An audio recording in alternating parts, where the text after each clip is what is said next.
కష్టపడింది ఒకరు, దాని ఫలితం అనుభవించేది మరొకరు. నీ టెక్నిక్‌లో లోపాలున్నాయి అని టీంలో నుంచి తోసేస్తే నిరుత్సాహపడకుండా చెమటోడ్చి తన ఆటని మార్చుకొని మరీ మ్యాచ్ విన్నర్‌గా నిలిచిన ఘనత టీమిండియా ప్లేయర్ శ్రేయస్ అయ్యర్‌ది. భారత జట్టుకు 2 టోర్నమెంట్లు అందించిన అతడి అదృష్టం మాత్రం వెక్కిరిస్తూనే వచ్చింది. కొన్ని జాతకాలంతే వెరీ బ్యాడ్ అని అల్లు అర్జున్‌ని మురళీ శర్మ అన్నట్టు పంజాబ్ కింగ్స్ కెప్టెన్ శ్రేయస్ అయ్యర్‌తో గౌతమ్ గంభీర్ అని ఉంటాడేమో. ఇక కొద్ది నెలలుగా ప్రపంచ క్రికెట్లో ఏ బ్యాటర్ కూడా లేనంత భీకర ఫామ్‌లో చెలరేగుతున్న శ్రేయస్ అయ్యర్‌ని బీసీసీఐ పెద్దగా గుర్తించలేదనే చెప్పాలి.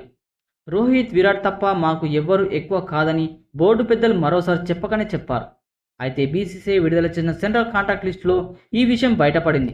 గ్రేడ్ సి, బి, ఏ+, ఇలా 4 కేటగిరీలో ప్లేయర్లని విభజించి సంవత్సరానికి ఇచ్చే జీతాన్ని ప్రకటించింది బీసీసీఐ బోర్డు.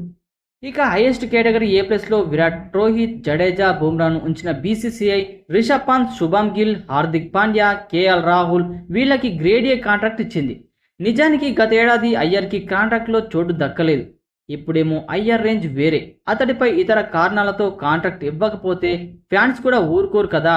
అందుకే ఈసారి ఒక శత్రువుకి డబ్బులు ఇవ్వాల్సి వస్తే జనాలు ఎంత ఏడుస్తారో అని బీసీసీఐ కూడా అలానే ప్రవర్తించింది. అయ్యర్ ఆట గెలిపించిన మ్యాచ్లు చూసిన ఎవరైనా అతడికి గ్రేడ్ ఏ ప్రమోషన్ గ్యారంటీ అనుకుంటారు.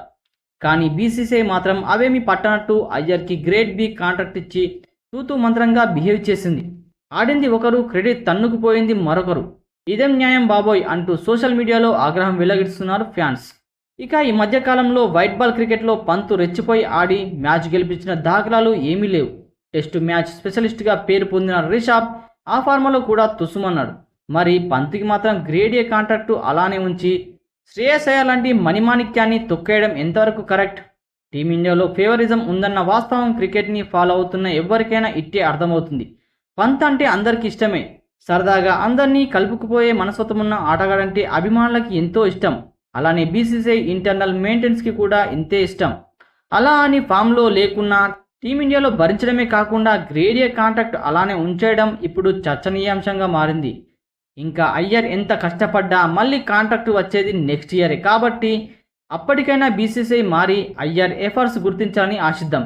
కనీసం ప్లేయర్ కాంట్రాక్ట్ల దగ్గరనైనా బీసీసీఐ మెరిట్ చూడకుండా ఫేవరిజం చూడడం ఫ్యాన్స్ ఆగ్రహం వ్యక్తం చేస్తున్నారు.